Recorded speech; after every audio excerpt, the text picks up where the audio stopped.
Hare Krishna, Radhe Radhe, Dandavat Pranam. Dandavat Pranam. Welcome to Sri Radha Vinod Bihari Mandir in Sri Gopinath Bhavan, live from Vrindavan, coming direct to your living room.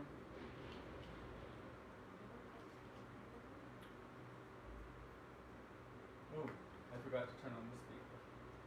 For the sound? Oh, the sound is there. 4, 3, 2. Radhe Radhe. Radhe Hare Radhe. Krishna. Hare Krishna. Dandavat Pranam Vaisnavas. Dandavat Pranam.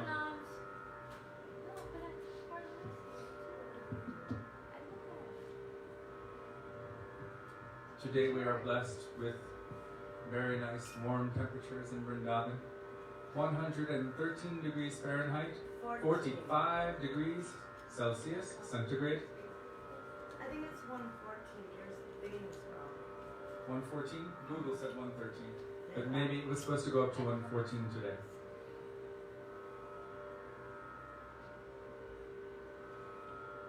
So we will begin with Mangala Charan, page 1 in Sri Gaudiya Giti Gucha. This book, Vaishnavi, if you're there, we have your book.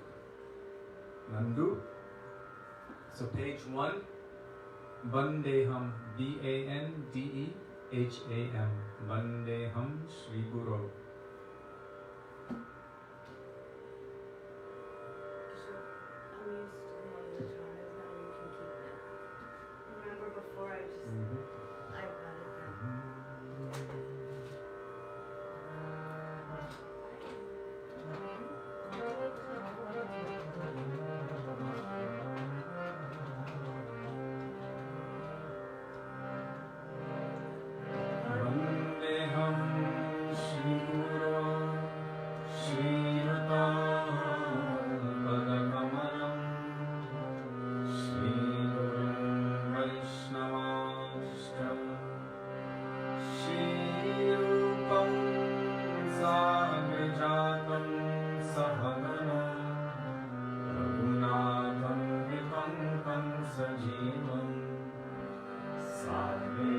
Namo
स्वश्रितानञ्चमालिने जीवानुखे सदाताय श्रीरामप्रेमदायिने नमो विष्णुपादाय कृष्णप्रेष्ठाय भूतले श्रीमते भक्तिसिद्धान्त सरस्वतीति नामिने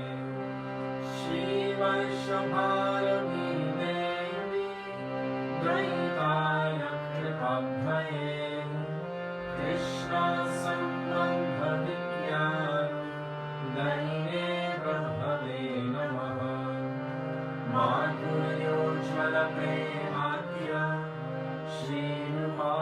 श्रीरूपानुगभक्तिना श्रीगौरकरुणाशक्ति विग्रहाय नमोऽस्तुते नमस्ते गौरवाणी श्रीमूर्तये निगमानिने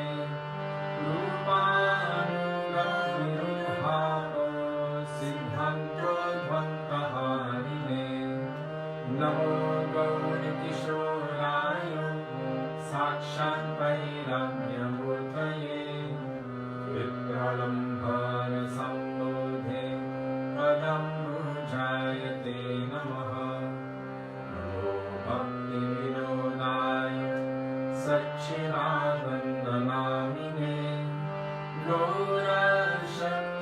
गौरशक्तिस्वरूपाय रूपानुगमनायते गौराविर्भावभूमे स्वं निर्देष्टा सजनप्रिय वैष्णवः सर्वभौम श्री जगन्नाथाय ते नमः वाञ्छाकल्पतरुभ्यश्च कृपासिन्धुभ्य एव च पतितानां पावनेभ्यो वैष्णवेभ्यो नमो नमः नमो महावदन्याय कृष्णप्रेमप्रदायते कृष्णाय कृष्णचैतन्य नाम्ने गौरत्विषे नमः हे कृष्ण करुणा सिन्धो दीनबन्धो जगत्पते गोपेश गोपिकान्तो राधाकान्तो नमोऽस्तुते तप्तकाञ्चन गौराङ्गी राधे वृन्दावनेश्वरी विश्वभानुसुते देवी प्रणमामि हरिप्रिये जयतं सुरतोपङ्गो मम मन्दं मतिर्गति मत्सर्वस्वपदं भोजो राधामदनमोहनो दिव्यवृन्दारण्यकल्पद्रुमाद श्रीमद्रत्नागारसिंहासनस्थो श्रीराधा श्रीलगोविन्ददेव प्रेष्ठानिभिः सेव्यमानो स्मरामि श्रीवन्द्रसरसारम्भि ॐ शिवतत्ततस्थितः कांशन्येनुस्वरे गोपी गोपीनाथ श्रीस्तुनः वृन्दाय तुलसीदेव्यै प्रियायै केशवस्य च कृष्णभक्तिप्रदे देवी सत्यवत्यै नमो नमः पञ्चतत्त्वात्मकं कृष्णं भक्तरूपस्वरूपकं भक्तावतारं भक्ताख्यं नमामि भक्तशक्तिकम् जय श्रीकृष्ण चैतन्य प्रभु नित्यानन्द श्री अद्वैत गदाधर श्रीवासदि गौरभक्तवृन्द चेतोदर्पणमार्जनं भवमहादावन्निर्वापनम् श्रेयकैरवचन्द्रिकावितरणं विद्यावधूजीवनम् आनन्द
Gurudev kabe mor se dina habe.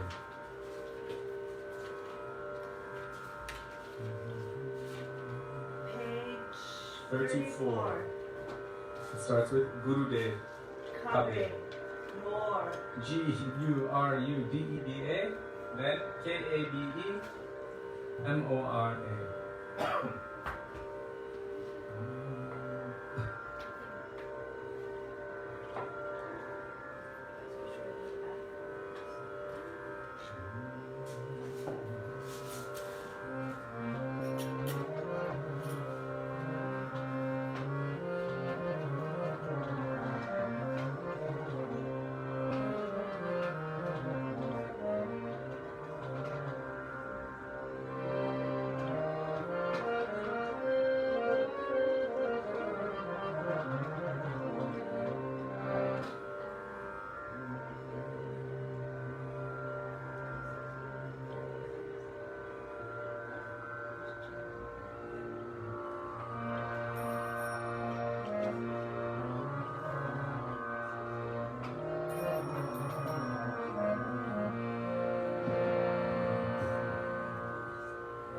Kabemora.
Page 39, Ohe Vaishnava Thakur.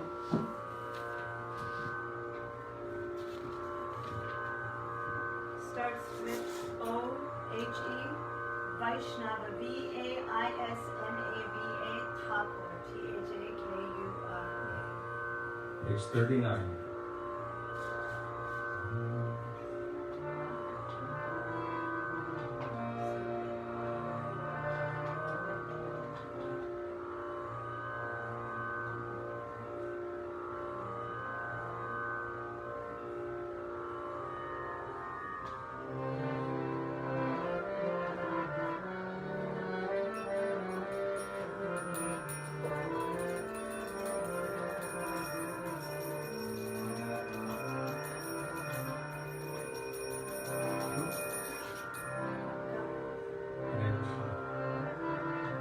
Ohe Vaishnava Thakur, Doyar Sana, Mera Se Gurna Puri, Ohe Vaishnava Thakur, Doyar Sana,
mosquito way? Across the whole. No, it goes Yeah, in, that's it goes, what was. it goes from here, here, all the way. Should we quickly? Chalo.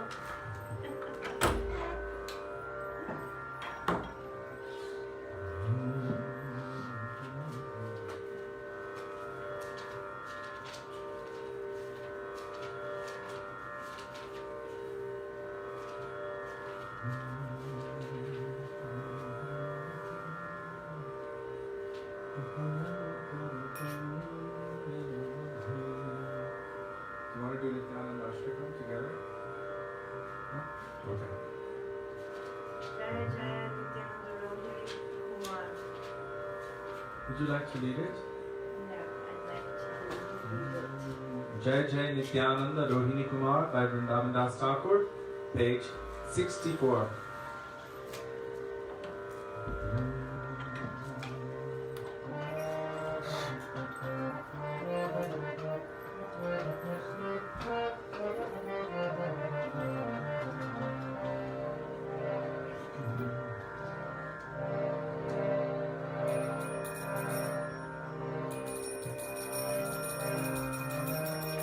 Jai Shri Krishna Chaitanya Prabhu Nityananda Shri Advaita Gadadhar Srivasadi Gaura Bhakta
Jai Jai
Gorapa हूँ नाभाजिया मई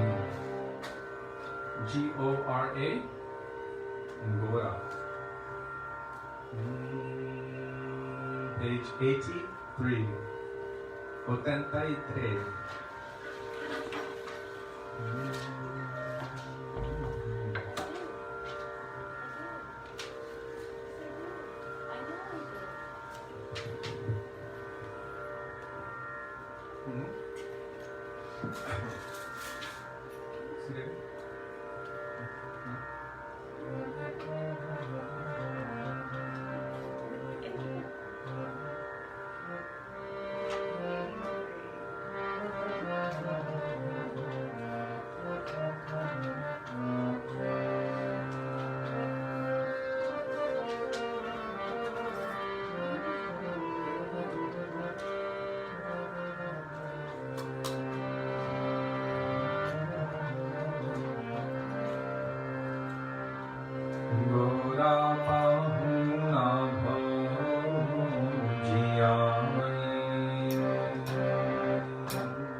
Are there any special requests?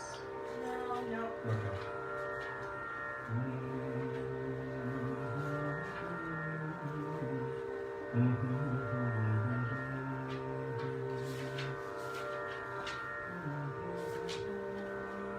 Vande Girivara Dhara Pada Kamala. Page number 346.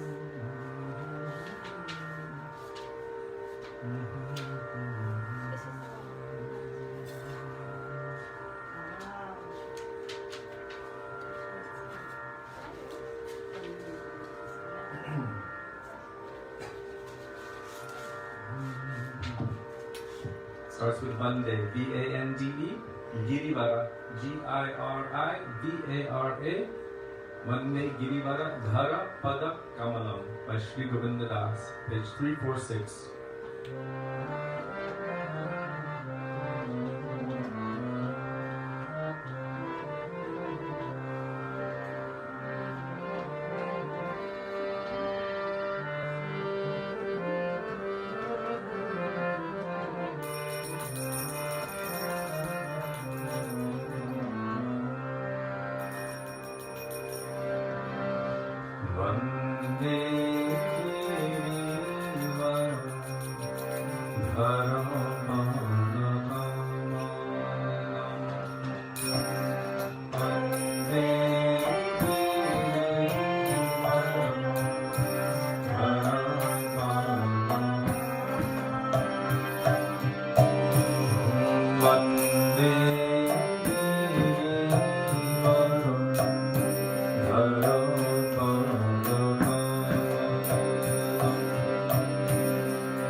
Lanchita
Radhe Jaya Jaya Madhava Daite. Gokularani Mandaramate.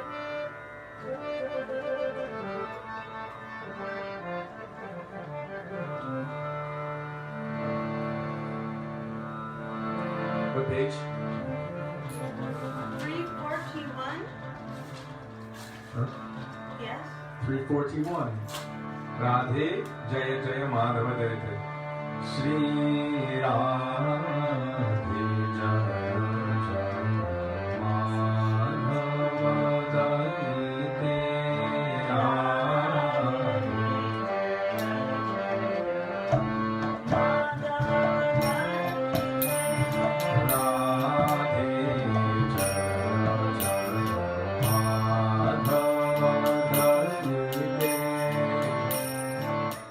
Excuse us. Let's start again.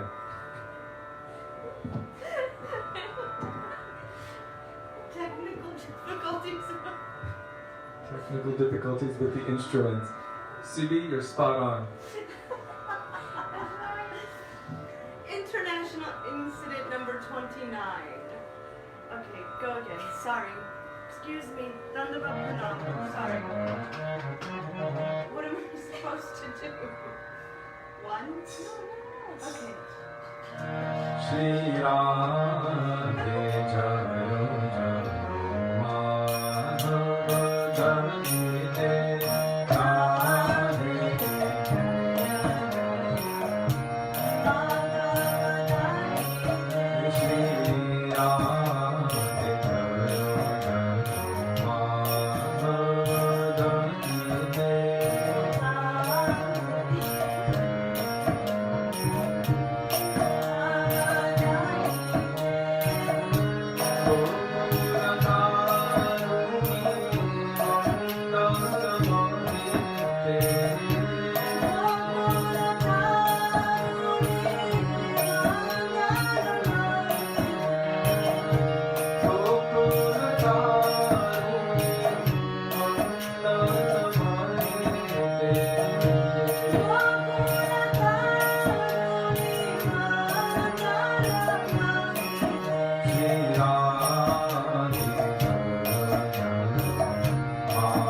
Hare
Gurave Gaurachandraya Radhikaya Tadale Krishnaya Krishna Bhaktaya Tadbhaktaya Namo Namah Ajnanatirandhasya Jnananjana Shalakaya Chakshurunmilitam Yena Tasmai Shri Gurave Namah Nama Om Vishnupadaya Radhikaya Priyatmane Shri Srimad Bhaktivedanta Narayan Nityanamine Nama Om Vishnupadaya Krishna Presthaya Bhutale Srimate Bhaktivedanta Swami Nityanamine Vanchakalpatarubhyascha Kripa Sindhubhya Evacha Patitanam Pavanebhyo Vaishnavebhyo Namo Namah Shri Krishna Chaitanya Prabhu Nityananda Shri Advaita Gadadhar Shivasadi Gaur Bhakta Vrinda Hare Krishna Krishna Krishna Hare Hare Hare Rama Rama Rama Hare Hare Mukam Karoti Vachalam Pangum Langayate Girim Yatripatamaham Vande Shri Gurum Dinatarinam. First of all, I offer my Dandavat Pranam thousands of times into the dust of the lotus feet of our beloved Gurudev, Nitya Lila Pravishta Vishnupad, astottara Shri Srimad Shri Bhaktivedanta, Narayan Goswami Maharaja. In the same thousands of Dandavat Pranam unto the dust of the lotus feet of Nitya Lila Pravishta Vishnupad, astottara Shri Srimad Shri Bhaktivedanta Swami Shri Prabhupada, to all of our Rupananga Guru Varga, and my Dandavat Pranam to all Vaishnavas, who ever were, who are now, and whoever will be, including all of those who are with us today. My Dandavat Pranam. Dandavat Pranam. How is Supi's drumming today? Very good. Sudevi's kartals are improving too.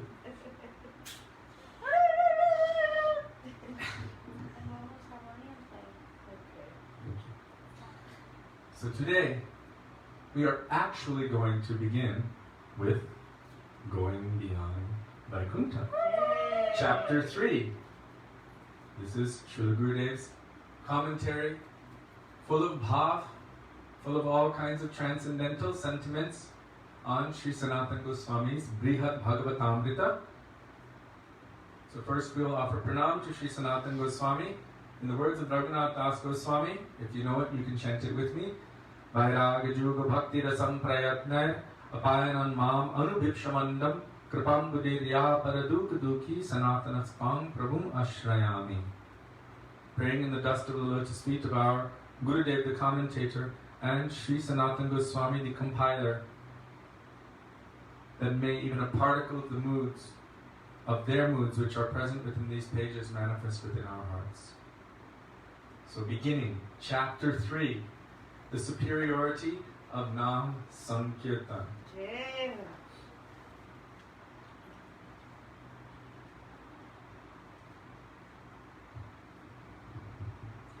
In telling Gopkumar the sadhan for attaining Vaikuntha, the four-armed eternal associates of Narayan said, and this is quoted from Sri Brihad Bhagavatamrita 2.3.148. Manyamahe kitanameva sattamam lokatmakaikasva hridi smarat smrite vachi svayukte manasi shruto tata divyat paranyap yapakurvaratnyavat. Because it engages the voice, ears, and mind, and because it attracts others as it does oneself, we consider the kirtan, that kirtan, is better than trying to remember the Lord with the fickle mind. Because it engages the voice, ears, and mind, and because it also attracts others, including oneself, we consider that kirtan is better than trying to remember the Lord with the fickle mind. So just trying to remember is smaranam, remembrance. But kirtan engages all of the senses, so they're saying they consider it better. And Haridas Thakur also answered Sri Chaitanya Mahaprabhu in the same way, that the loud chanting of the holy name engages all of the senses and benefits not only oneself, but everyone and everything else. So the loud chanting of the holy name was glorified in such a way by Haridas Thakur. there are many kinds of sadhana for attaining Vaikuntha. And this refers to the entire realm of Vaikuntha, up to Vrindavan. So the other day I was speaking about greater Vaikuntha, which also includes within it Vrindavan. But within the greater Vaikuntha, there is a speciality of the condensation of transcendental ecstasy, and Vrindavan is within that. Within Vrindavan is Govardhan. Within Govardhan is Radha Kund, which Rupa Goswami says, show me that person that is actually intelligent, who would not want to reside on the banks of Radha Kund, at the feet of Giriraj, and remember the pastimes of Radha and Krishna 24 hours a day. Kuryad asya virajato giritate sevam viveki naka. So here, it is said up to Vrindavan. Vaikuntha, when they're talking about Vaikuntha, this refers to the entire realm of Vaikuntha up to Vrindavan. For everyone, in a general way, it is said that there are many sadhanas for attaining Vaikuntha, such as the 9 processes of bhakti mentioned in Srimad Bhagavatam. Shravanam, Kirtanam, Vishnu Smaranam, Padasevanam, Archanam, Vandanam, Dasyam, Sakyam, Atmanivedanam. Or the 5-fold processes of bhakti mentioned in Sri Chaitanya Charitamrita by Mahaprabhu. Sadhu Sangha, Nam Kirtan, Bhagavat Shravan, Maturavas, Sri Murti Shradhaya Sevan. Or the 64 kinds of bhakti mentioned in Bhakti Rasamrita Sindhu by Rupa Goswami. Ado Guru Parashray. No, I'm not going to go through the 64. I don't know them by heart. But starting with Guru Padashray, there's 64 limbs of bhakti mentioned in Bhakti Rasamrita Sindhu by Srila Rupa Goswami. So Gurudeva is mentioning that those different methods and so forth, so on. Amongst all of these, 3 are primary.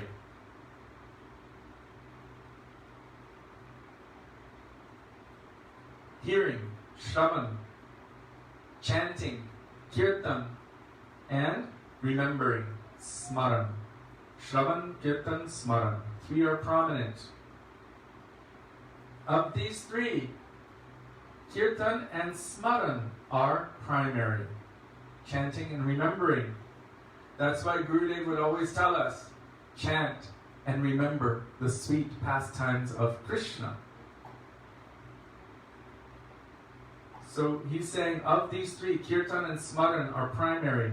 What is the meaning of Smaran?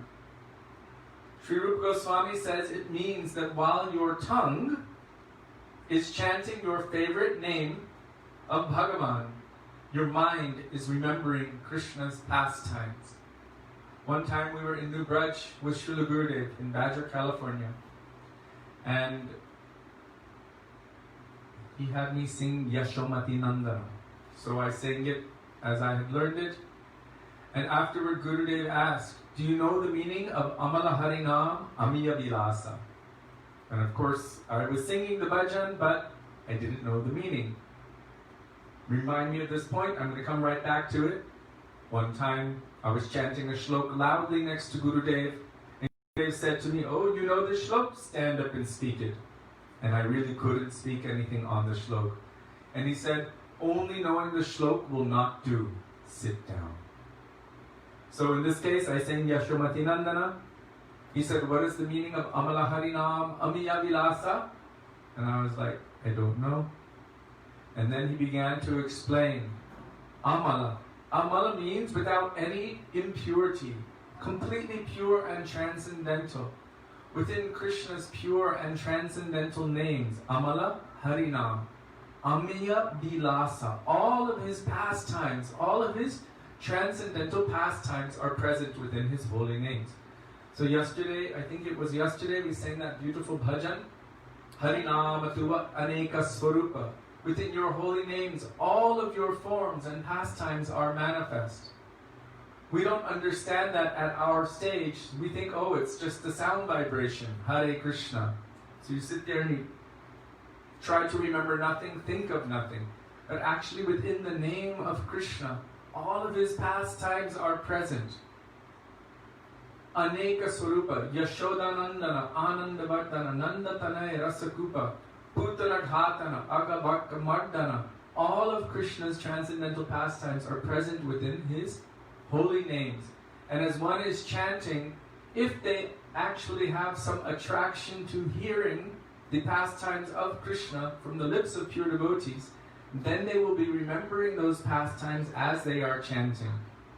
When we were little, sometimes our teachers and others would recommend that we don't think of anything, or think of a blank white wall, or think of blackness while chanting Krishna's names. Except Krishna says very clearly in Bhagavad Gita, as one approaches me, yeyatamam prapadyante, I reciprocate accordingly. Tangstataiva bhajamyaham. So if you're meditating on Krishna being nothingness, or oneness, or the white light, how will Krishna reciprocate? It's a very difficult question. How will he reciprocate? As you approach him. As you approach him. If you're chanting his name and thinking of nothing, not wanting to remember his forms, qualities, pastimes, only hearing your own, I'm going to use a very harsh term, my own nam aparad vibration, how will he reciprocate? But what we have heard from the mouths of the pure devotees, the glories of Krishna's names, forms, qualities, and pastimes with his pure devotees, as we're chanting and remembering these sweet pastimes of Krishna, then how will Krishna reciprocate? Eventually the pure pastimes will be manifested within our hearts. So, here, Rupa Goswami says it means that while your tongue is chanting your favorite name of Bhagavan, your mind is remembering Krishna's pastimes. What is your favorite name of Bhagavan?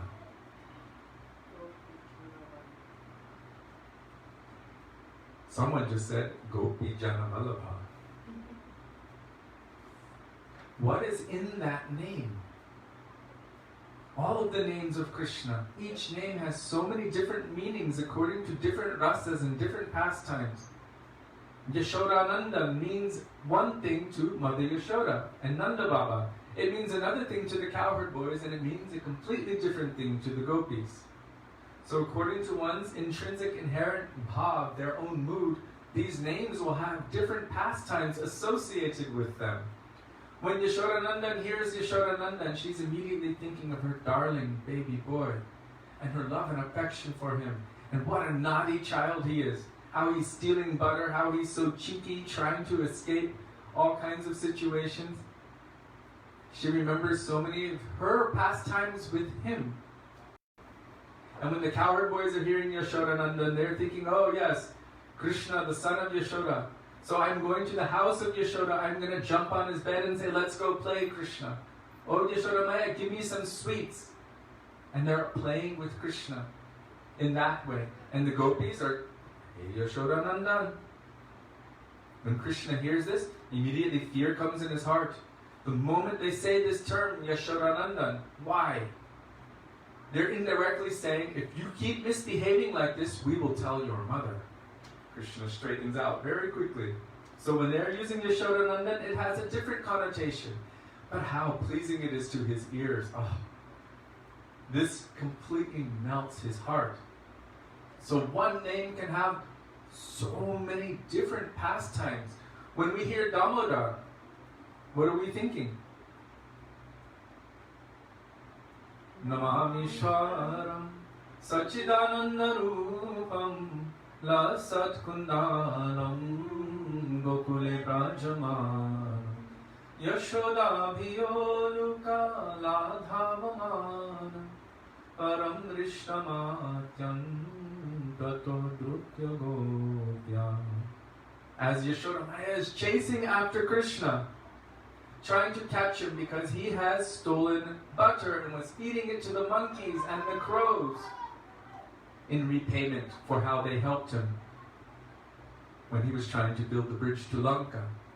How Kakubashandi, the king of all crows, was helping Sri Ramchandra. Krishna is giving butter to all of these monkeys and crows. Now that I've spoken that A few days ago, I was taking beautiful video footage of Jamuna, and there were many crows in that video footage, but I will share it after the program, because Jamuna is just so beautiful. So, Krishna is performing all these sweet pastimes, and as Yashoda is binding him, whose belly is bound by the ropes of Mother Yashoda, what is it? The ropes of her love and affection. This is Damodar, Yashoda Damodar. But at the end of that same Ashtakam, what does Satyavrat Muni say?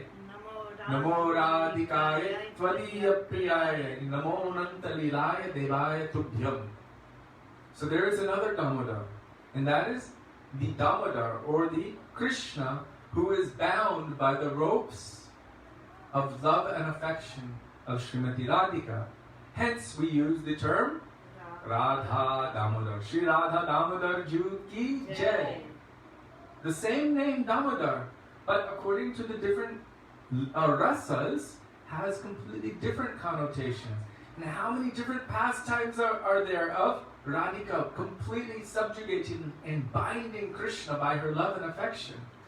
This Damodar, Damodara Rati Vardhana Deshe, Hari Nishkuta Vrinda Vipineshe. We say it almost every day in that bhajan, Radhe Jaya Jaya Madhava Daite. In this case, this Damodar is Radha Damodar. And so many pastimes happen just with the single name Damodar. When you hear Giridhari, what do you think? The entire Govardhan Leela should manifest. The entire pastime of Govardhan Leela should manifest.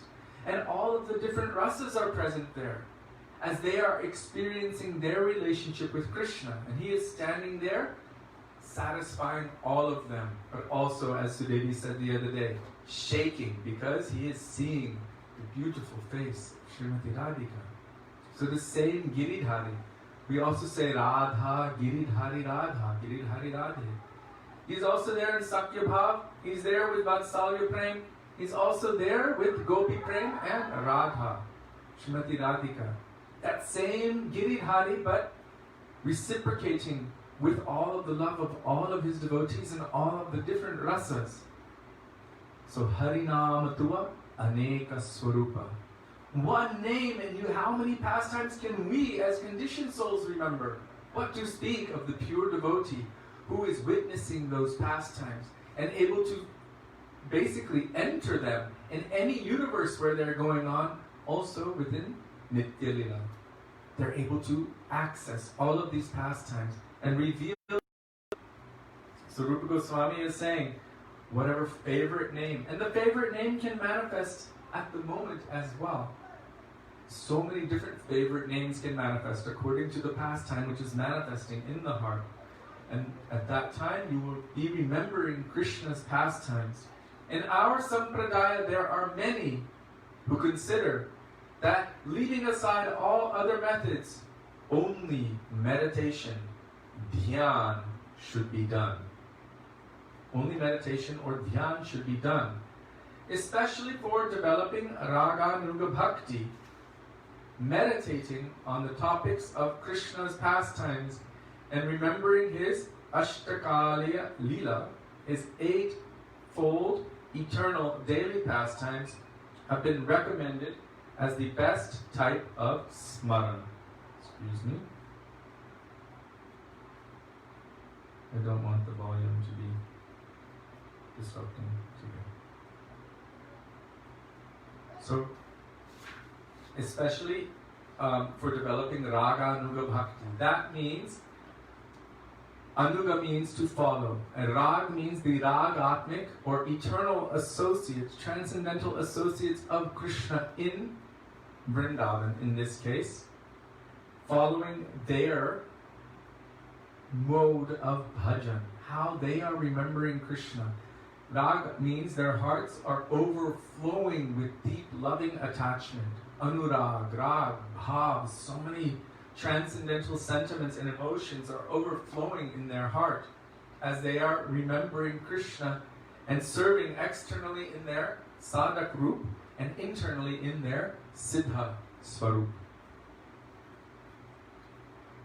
So Gurudev here is saying that for those who are following Raganuga Bhakti, it has been recommended as the best type of smaran to remember the Ashtakaliya Leela of Radha and Krishna's pastimes. But here, Sanatan Goswami, through the medium of Gopkumar and the four-armed eternal associates of Narayan, is saying that Sankirtan is the best method of all. Why? Because the mind is restless. What does Arjuna tell Krishna in Bhagavad Gita? Chanchalam hi mana Krishna. Oh Krishna, this mind, it is certainly very chanchal. Chanchal means always restless, always disturbed, moving this way and that way. He said, it seems more easy to control the wind or the waves in the ocean than to control this restless mind. So this is the nature of the mind in this world. And that was at the time of Krishna and Arjuna. Now we have these things. Smartphones, Facebook, YouTube, kitten videos, coronavirus, government conspiracies, injections, all sorts of things to distract our minds and our attentions at every moment. And not only that, all sorts of attractive eye candy which is being promoted to us at every moment to take our mind towards sense enjoyment instead of to the transcendental katha of Krishna or to the association of Vaisnavas or to kirtan. So much distraction is there, much more than ever before. People cannot survive without their little social media devices. It's impossible practically. So the mind is even more disrupted than ever before. So many different things are being pumped into us. Means we are consuming atyahara, over-consuming all kinds of material ideas, sights, sounds, tastes, everything. We're consuming constantly. Some are consuming in certain ways and some are consuming in different ways. Some are consuming movies and television shows and cartoons, and some are consuming what have you, billboards and books and radio and music and trying to taste everything of this world. So we're Srila Bhaktivedanta Maharaja said we have within us 5 tape recorders which are always recording. Always.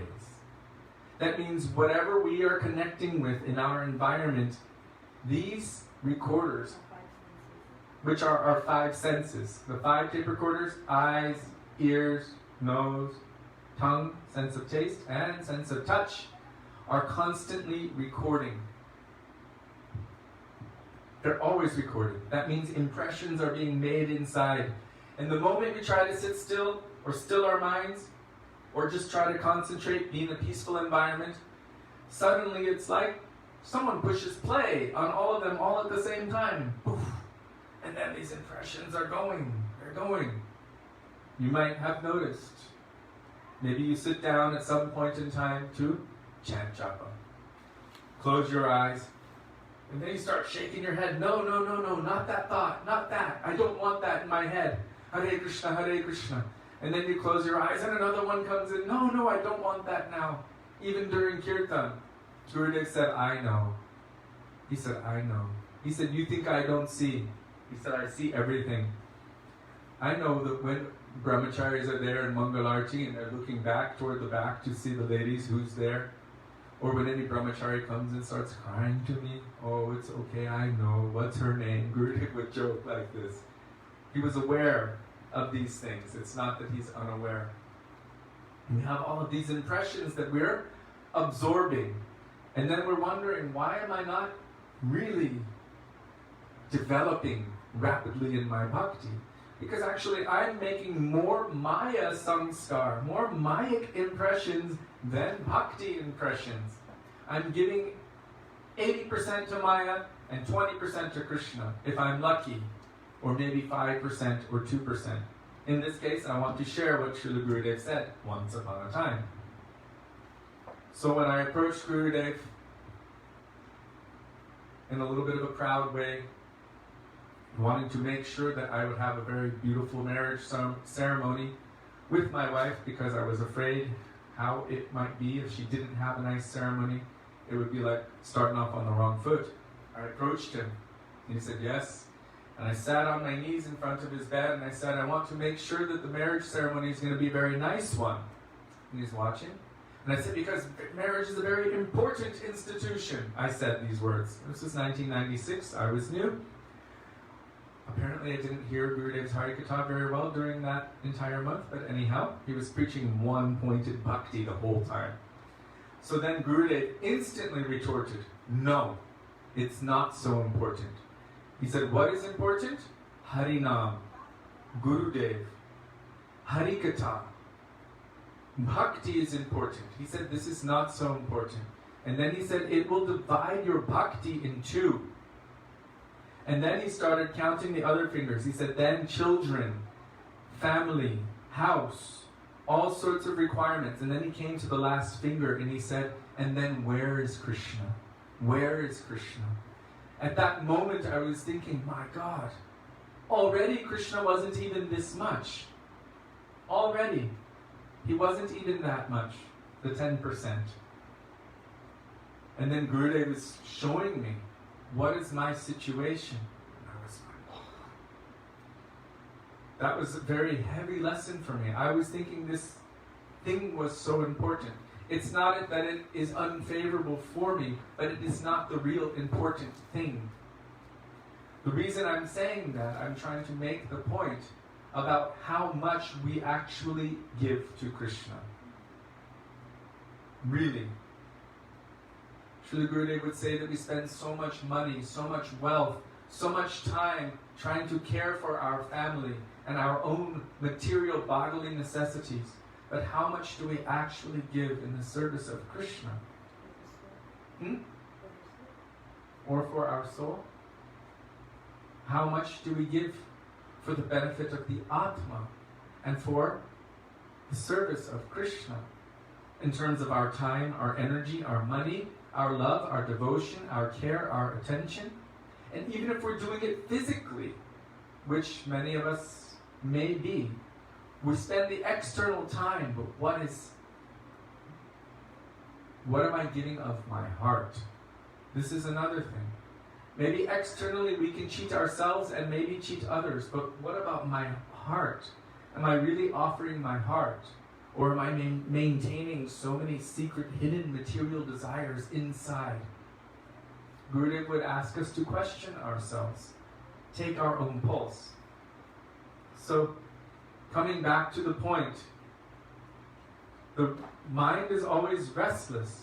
It will not remain steady. The mind will not remain steady. It's always trying to drag us here and there. If anyone can deeply meditate on the pastimes of Krishna with a steady mind, then that is all right. It's a very difficult thing to do. It's very difficult to meditate with a steady mind.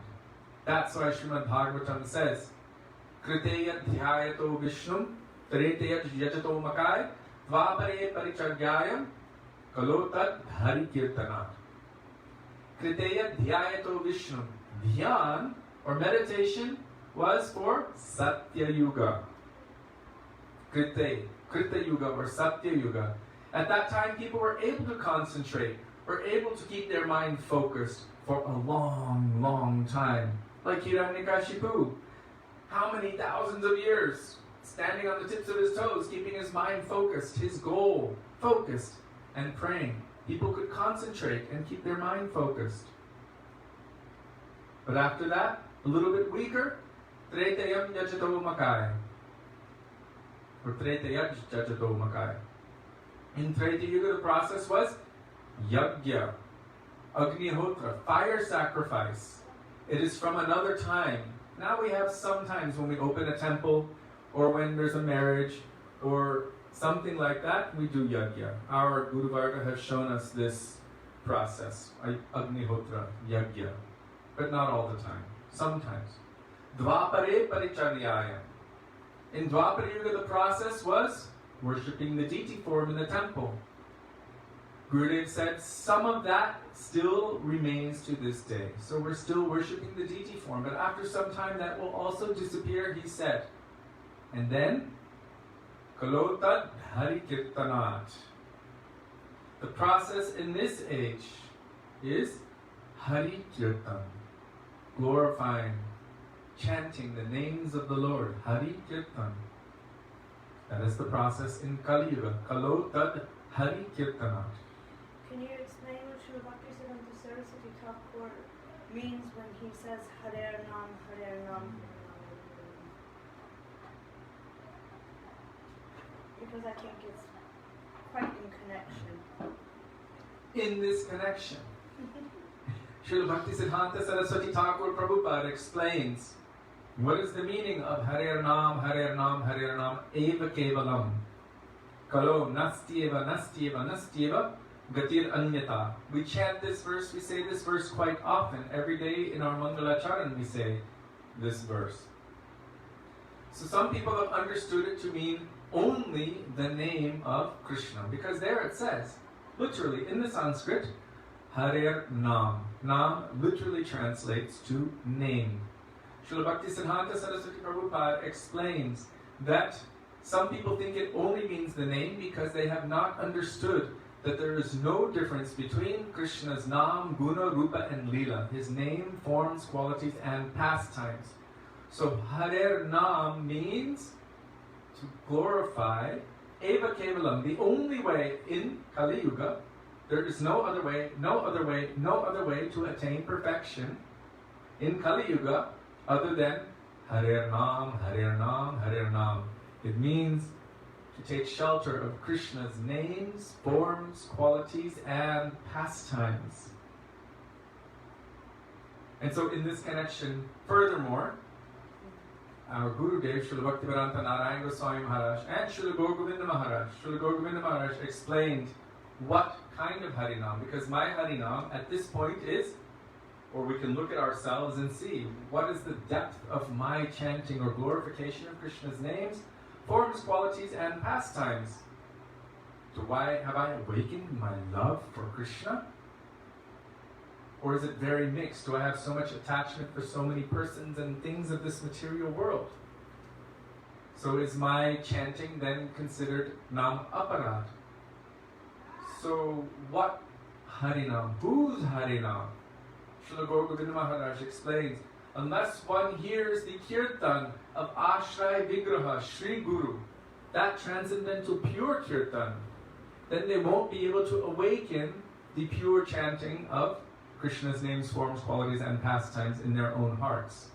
So I asked Gurudev, whose kirtan? Is it the kirtan of the pure devotee? Because if there's no other way, then it must be more than my Nam Aparad. He said both. First, Shravanam, hearing from the pure devotee, then Kirtanam, repeating what we've heard and practicing what instructions they have given. In this vein, Taruni Gopi is asking, so what is the benefit of Kirtan or Japa if the mind is not steady? We're getting there. Because I asked Gurudev a question once. Why don't we just chant the names of Nitai Gauranga? Because according to Shastra, there is no aparad conception or consideration in chanting Nitai Gauranga. And these names are capable of awakening prema in the heart. So why are we chanting Mahamantra when there's so many considerations for aparad? And it's very easy to make Nam Aparad. But why don't we just chant Nitai Gauranga then? And Gurudev's answer was quite simple. Because Mahaprabhu wants you to chant Hare Krishna. So as we're calling out to Chaitanya Mahaprabhu, Nityananda Prabhu, please give me your mercy. They will hear that prayer. And what will they do? They will bestow their mercy. How? Nir aparadana, namaloilo, pai premadhan. Take shelter of Harinam Prabhu. without aparad, always chant the holy names of the Lord, and by this prem will manifest. So they are telling us that we should always chant Harinam, starting from the stage that we're in, from wherever we're at, and gradually, in the association of Vaishnavas, while taking shelter of the holy name, and following all of the instructions that the pure Vaishnavas are giving, gradually purification of the heart will take place. How? Cheto dat paramarjanam bhavamahada bagni nirvapanam shreyakairava chandrika vitaranam vidyavadu jivanam anandam buddhivardhanam pratipadam purnamrita shvadanam sarvatma snapanam param vijayate Shri Krishna sankirtanam. Gradually the dirt which has accumulated on our chitta, cheto, over our consciousness, over the soul, that dirt which has been accumulating forever, it has become so hard. For some, it might only be some dust remaining. And Srila Bhaktivedanta Maharaja explained that very simply with a small feather duster, that dust can be removed. For others, it's like mud. To clean that, you might need some water and a, what do you call it? A spatula. Something. A scraper. They call it a spatula also. A scraper to clean that mud, to scrub it away. And gradually it becomes clean. For others, it may be like wood, much more hard, much more solid. You've seen maybe how sometimes trees will grow around objects and bind them inside. And later on that thing will be revealed if you can burn that or cut it apart. In the same way, others are like wood, and it might take a chisel or fire to release. And the last one, Srila Bhaktivedanta Maharaj mentioned, is like cement or steel. That our hearts may be covered like this. And what is required to awaken it? Dynamite. He said dynamite. But this is the same process. The same process. What is it? Harinam Sankirtan Param Vijayate Shri Krishna Sankirtanam. Loudly calling out the holy names of the Lord. Hare Krishna, Krishna Krishna, Hare Hare, Hare Ram, Rama Rama, Hare Hare. Because Sri Guru has instructed us to do so. Because Mahaprabhu has instructed us to do so. Because all pure Vaishnavas and Shastras are instructing us to do so. There is potency in their instructions. I once asked Srila Gurudev, my heart is full of so many anarthas, lust, anger, greed, madness, envy, and pride. What benefit will others get by hearing my chanting of the names of Krishna or my speaking about Krishna? You've instructed us to sing and speak about Krishna, but what benefit will others get? He said, some Shakti will be there because you are under guidance. Under guidance means we are following the instruction, the order of Sri Guru. He said, so some Shakti will be there. Means he can work through that medium if we're willing to be utilized as a medium to be worked through. You wanted to add something? Just according to Taruni's question, I was thinking about how you're going to have to say it. Okay. About how Srila Gurudev said that you can control the mind, so don't try. And that goes along with Shravanam and Kirtanam. So I think it's a really important point that he gave from Upadeshamrita. Okay. Mr. Sudevi is making a very important point here. Toward Taruni's question directly. Yes, toward your question directly. In Srimad Bhagavatam it is said, Dharma svanishtita pumsam vishvakshena katasya notpadiye jariratim shrama eva hi kevalam. All of the activities that one may perform, if it does not bring about an attraction for hearing Harikatha, the glories of Krishna's names, forms, qualities, and pastimes, from the lips of the pure devotee, that person who actually is engaged in those pastimes, who is witnessing and experiencing those pastimes. If it does not bring about that attraction to hear that kind of katha, then it is considered hard, useless labor. So in this connection, Srila Gurudev has said, you cannot control your mind. It is quite impossible. Even the recommendation is to make your mind your best friend. But it's so difficult because you make your mind your friend and the next moment stabs you in the back. He cheats you. So what did Gurudev say? Then you should just set some boundary around it, but let it run wild, like a wild animal. Let it run wild, but put boundary around it. What is that boundary? Brajmandal. Let it run wild. From Keshigat to Vangshivat to Nidhuvan to Sevakunj to Belvan, Shrivan to Govardhan, Radhakund. Let it run to all of the pastime places of Krishna. Let it run wild, but keep a boundary around it. And what will it do when it is running to all of these places? It will remember those sweet pastimes that it has heard from the lips of the pure Vaishnavas. Just how when you or Krishnadas used to sing like Vrindavan Medade, and you take us all over on parikrama, and we go to those places. In the same way, chanting, we can do that. So even while chanting, our minds are not steady. Our minds will tend to run here and there, but try to put the boundary around it. When I say Govardhan, what do you think? When I say Radhakund, what do you think? When I say Vangshivat, what do you remember? There should be so many pastimes manifesting. You should remember certain things. When I say Radharaman, where are you in that moment? So many beautiful places. Nidhuvan, Parikrama Jamuna. You can remember immediately. And so many pastimes. Jai Radhe, Jai Krishna, Jai Vrindavan, Shri Govinda Gopinath, Madana Mohan, Shyamkund, Radhakund, Giri Govardhan, Kalindi, Jamuna Jai, Jai Mahavan, Keshi Ghat, Vangshivat, Dwadashakanan, Jaha Sabalila Koilo, Shri Nandanandan. So many beautiful pastime places. So if you let your mind wander, let it wander, because it needs to do that. The mind needs to move. It cannot not be active. Why? Because the soul's nature is to be active. So if we try to stop the mind, it is almost artificial. It is artificial. Because the mind, the intelligence, the body are manifestations pervertedly reflected of the nature of the soul. And the nature of the soul is to be active. How? Ananda, bliss, happiness, love, affection, relationship. Chit means this is the Shakti of consciousness and relationship with Krishna. And in that there's seva, constant seva. Kinkaru, what can I do? How can I serve? How can I please my Lord? This is the nature of the soul.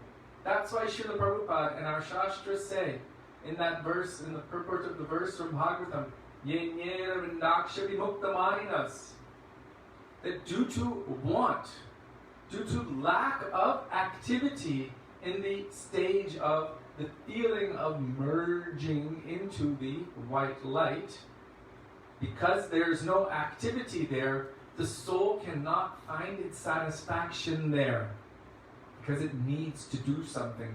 Therefore, again, it comes here, in the plane of activity. That is why only from the human form can one endeavor for perfection. And what does one do in perfection? Always serving the Lord. So instead of endeavoring for this jnana, which aims at impersonal liberation, our Shastra, Srimad Bhagavatam, glorifies the activities of Maharaja Ambarish. Sabai manak Krishna padar vindayo vachanchi Vaikuntha gunana varnane. Always using all of our senses in the service of the Lord, including our mind. The first one mentioned is Sabai mana. Mana. Mind needs to be also engaged in the service of the Lord. And by that, automatically, all of the senses will be engaged. But it needs activity. It needs positive activity. As I told before, we used to have a mridanga player who would travel with us. And he had a very active mind. And just sitting there, hearing the classes, his mind would wander everywhere. So he said, give me something else to do while you're telling your classes. And so we gave him a coloring book and pencils, colored pencils. And he would sit there as like a young kid and color while we were giving the classes. And afterward he would remember everything. His mind was given something to be more active with. And then he would come back with questions and so many deep contemplations related to the class, which he wasn't able to do before then. So he needed some more activity. And we have seen how our Srila Prabhupada, Srila A.C. Bhaktivedanta Swami Prabhupada, was so expert in engaging his disciples in being busy constantly, that by the time they would actually put their head down, they didn't even know if they had a pillow or not. Poof, asleep. And then Mangalarti, constant engagement. Morning to late at night, always keeping busy, and at the same time developing bhakti sukriti. So how to keep the mind engaged while chanting? Then it is essential that we have something positive to think about. And that means that we must bathe our minds in the nectar of Krishna's names, forms, qualities, and pastimes, in the glories of Krishna's pure devotees. So much so that instead of our minds going to the cat videos, or the last funny thing we read, or all of the nonsense that we are dragging into ourselves, imbibing, instead of meditating and remembering all of those things while we're chanting, because that can also, the chanting can bring that as a result. Instead, we can remember Krishna, his pastimes, his names, his forms, his qualities, and his relationships with his devotees and the glories of his devotees while chanting. And then this will be favorable. That's what Gurudev means by chant and remember the sweet pastimes of Krishna. Anything more you want to add, Sudevi? You know what was coming to mind was, you know that story Shamarani Didi tells about her first time, like in a long time, watching a movie on the plane? Do you remember? So, I'm going to tell someone else's story. Shamarani Didi would tell this. She said that because of her upbringing in ISKCON, she was very, very strict. Prabhupada did not want us to watch what he called rubbish cinema or listen to the rubbish sex songs, which is modern music. It's getting even more rubbish these days. How would you know? Because when I'm in the supermarket, I hear it. It's pretty bad. It's also in India. It's everywhere.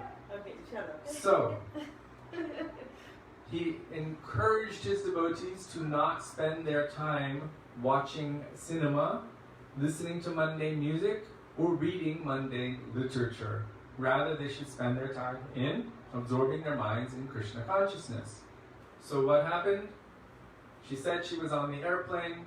At the airplane, it's very difficult because you're sitting there and literally in front of your face, a foot away, there's a screen which is showing so many things. So she said that she...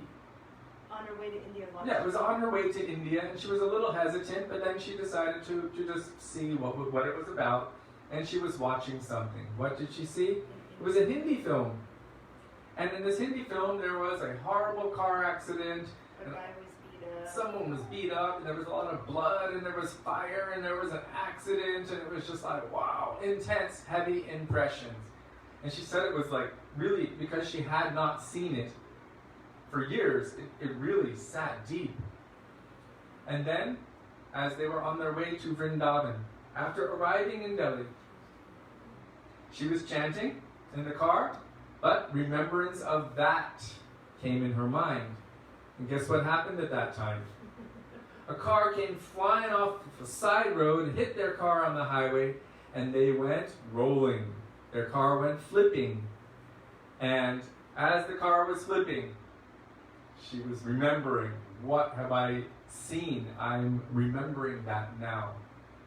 I think they ended up upside down. She was very damaged. It was quite an intense crash, and she had to go to the hospital for quite some time. But she was thinking, afterward, she was remembering, I had been contemplating this. I had pulled some information, some Maya impressions into my mind and heart, and what I was chanting and what I was remembering came to pass. It happened to be a bloody, flipping car thing, fire, and all of this kind of stuff. everything that she had absorbed into her consciousness from that one film manifested itself in reality. She's pretty powerful. Yeah. In other words, she's trying to give us a lesson. Be careful what you imbibe, because that can be, and it will be, our reality in one life or another. That's why our Guru Varga desperately tried to take us away from everything which is unfavorable for the awakening of our soul to Krishna's service, and engage us in all activities which are favorable for the remembrance and for the service of Krishna. That's why Prabhupada said, always remember Krishna and never forget him. Needless to say, Shamarani Didi stays away from all of that stuff. It was like, what a fast, quick lesson. She learned it the hard way and really accepted that lesson in her life. That was many years before, and I've never heard of her doing that since. She's quite sincere.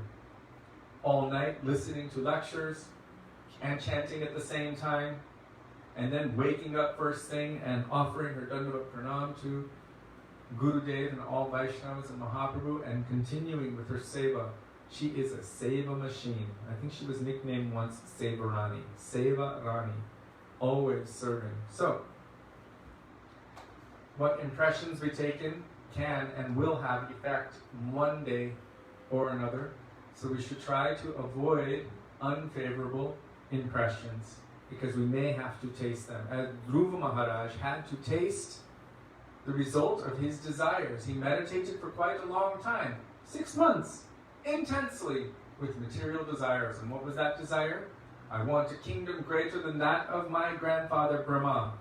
I want a position greater than that of my father and my grandfather. I want this, with a desire for some material reward. This is called karma mishra bhakti. Not just any material reward, the greatest material reward. And when Narayan manifested to him, finally, what did he give him? He said, because this is how you approached me, you have to receive it. But by the darshan of Narayan, also his heart was purified.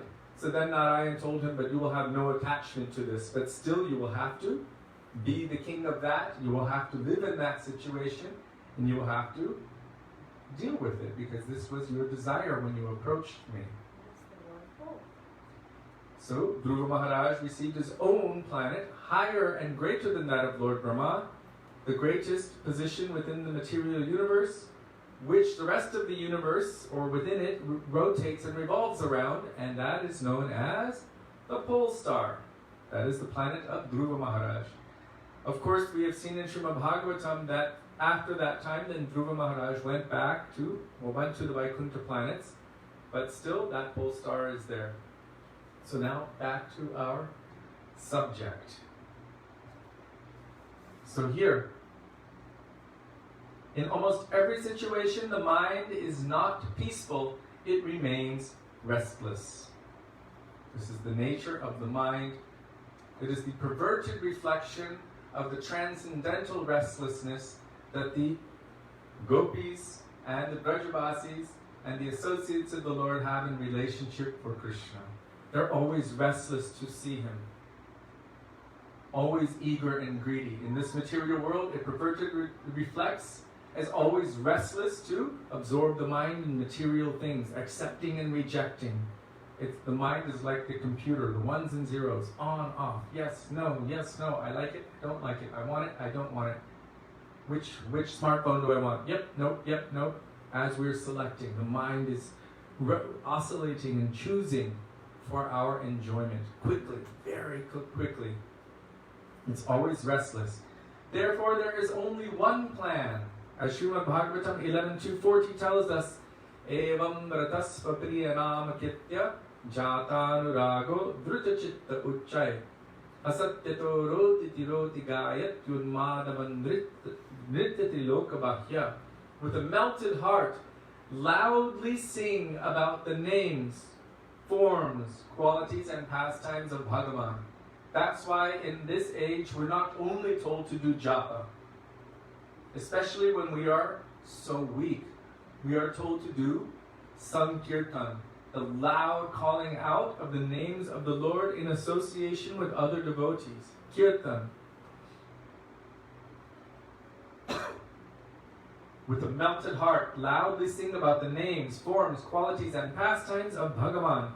When one sincerely chants his favorite name of Bhagavan, then from the tongue that name will enter the mind and then the heart, thereby quieting all of the senses.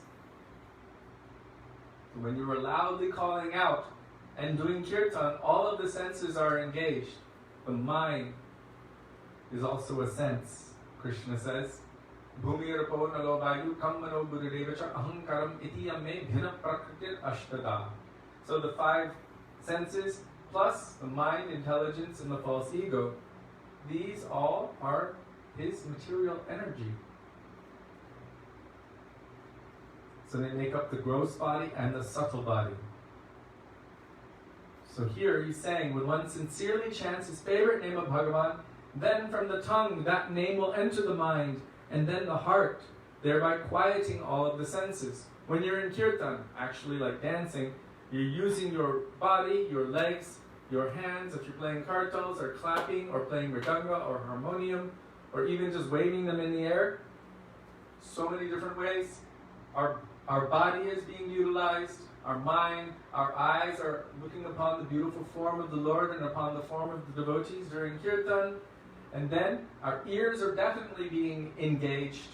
Generally, our noses are engaged, especially if the sweet fragrance of the flower and tulsi leaves offered to the lotus feet of Thakurji are there, and the agarbati, which is offered to the Lord. Our tongues are engaged in chanting. So all of our senses are being utilized at that time. Then the heart is, once those names enter the heart, all of the senses are quieted. Quieted means quieted from being expressed toward the material energy. This is the meaning of silence. Our Param Gurudev, Srila Bhakti Pragyan Keshav Goswami Maharaj, in his Upadeshavali, I don't know if it's in this book, I hope it is. It was in the old book. Yes. So the Upadeshavali of Bhakti Pragyan Keshav Goswami Maharaj. He speaks about silence. Okay. To speak Harikatha always and everywhere, or to be absorbed in speaking about services related to Sri Hari, is real silence.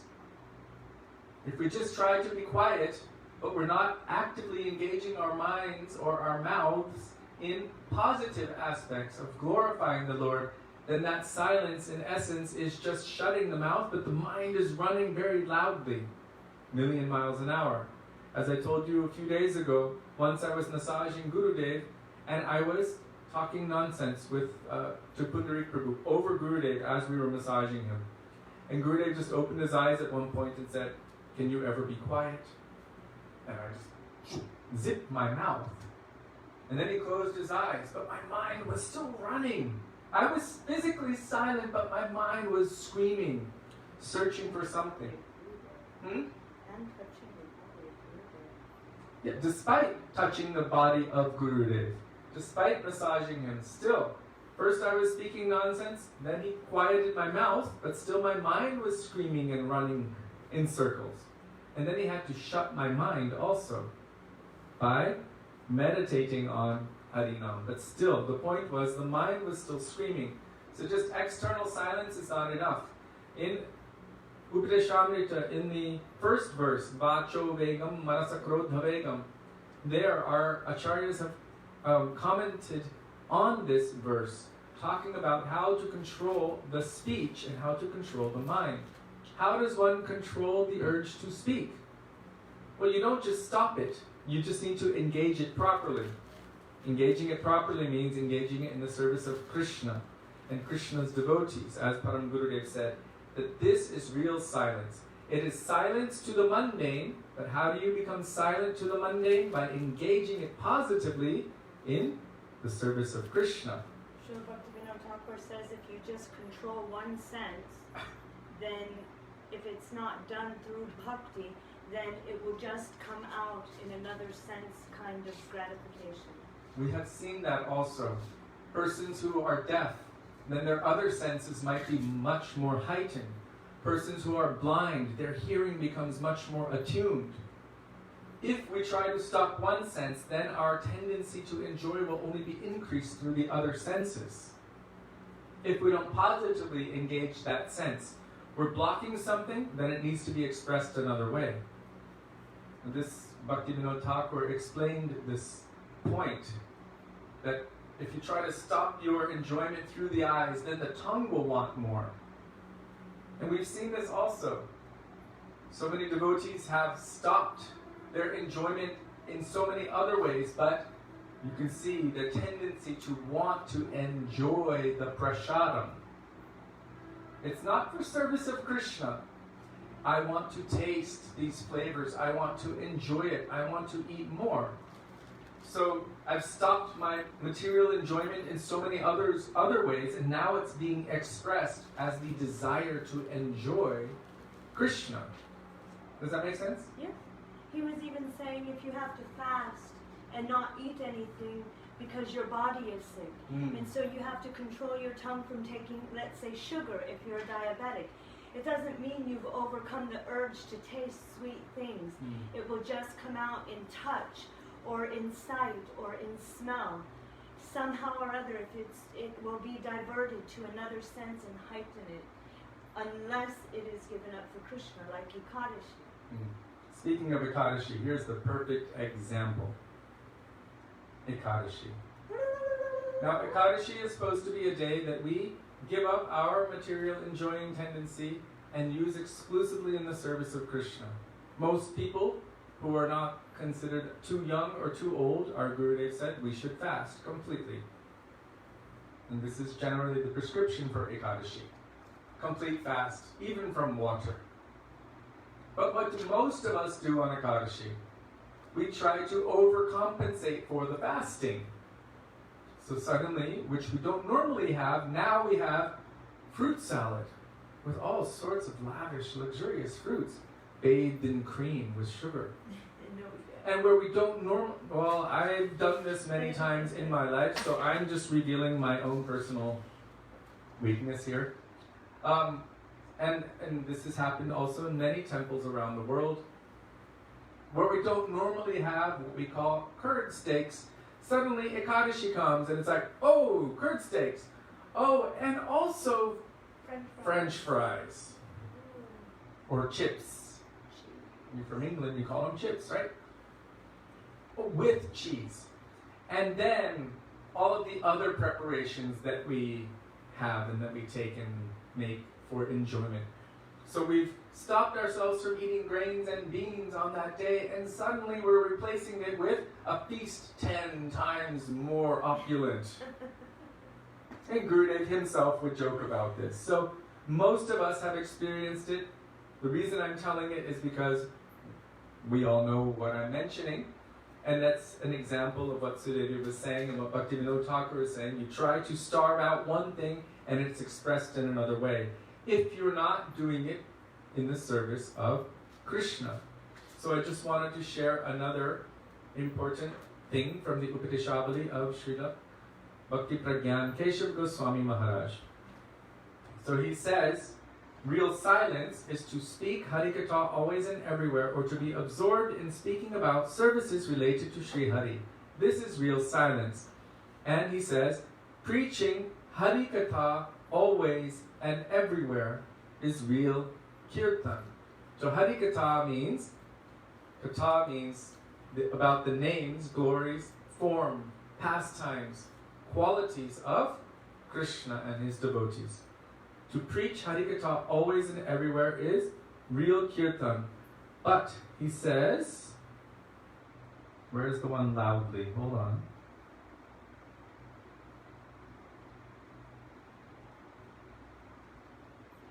Just paraphrase. It's interesting because previously it was saying the loud calling out of the names of Krishna. This is known as Kirtan. Or the silence. And I'm just searching because it seems that that version is not being shown here. But I remember reading that. He was saying loudly calling out. That is known as Kirtan. So I am paraphrasing. I will find that quote for you, or you may be able to find it also. So let me just wind up here. So by loudly chanting, when one sincerely chants those names, then from the tongue that name will enter the mind and heart, quieting all of the senses. If by any separate endeavor one tries to control the restless mind, he will not be able to do so. So Gurudev is saying here, only through the medium of Kirtan will he be able to control the restless mind, not through any other process. For concentrating the mind, Kirtan is necessary, and especially for Kali Yuga, Chaitanya Mahaprabhu has given us Nam Sankirtan as the religion for the modern age, our Yuga Dharma. Prabhu is saying that that particular instruction is in Bhaktivedanta Saraswati Thakur's Upadeshavali. Oh. And also he was asking, how do we honor prasadam? And also, Mamata was saying that she becomes very dysfunctional on Ekadashi, and as a nurse, there's probably some provisions for that. But I think these topics can be brought up and discussed more in depth tomorrow. Yes. I know, Mamata, you've been asking that we can go longer, but I don't know how that would play for everyone else. It's almost a 3-hour program from 5 o'clock until 7:45. So we will discuss these points more clearly, maybe tomorrow and other days. These are very essential and important. So please forgive us. Did you find it in Saraswati Thakur's?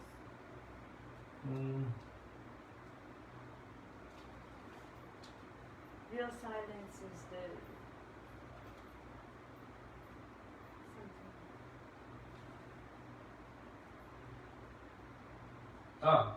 Number 21 of Srila Bhaktisiddhanta Saraswati Thakur Prabhupada's. Thank you, Prabhu. We should understand that the loud calling out of Sri Krishna's names is bhakti.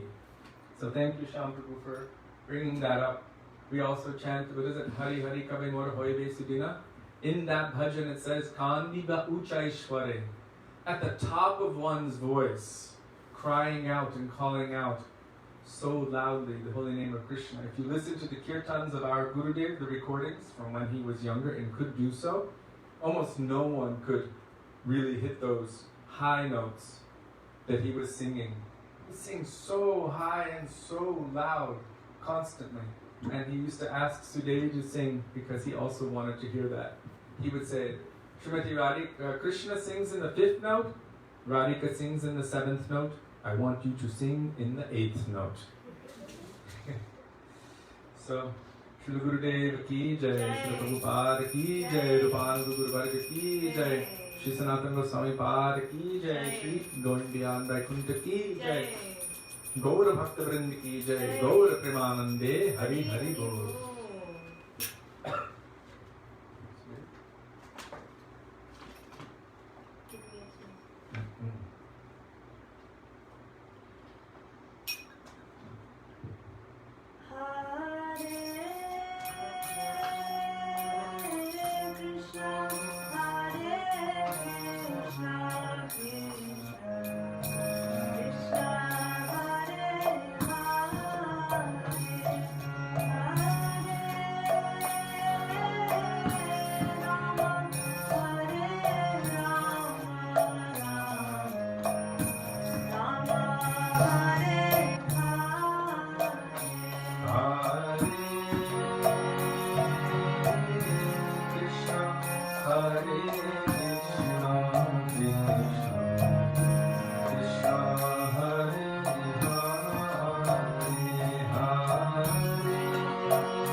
So thank you all very much for being with us today and for your beautiful questions and just for your participation. What a beautiful subject. Shri Harinam Sankirtan Ki Jai. So we'll see you all tomorrow, or be with you tomorrow, and our Dandavat Pranams to you. Dandavat Pranams, Hare Radhe, Krishna, Radhe. Radhe We Radhe. all speak together. Huh? All together. Jai. Okay, Haribo.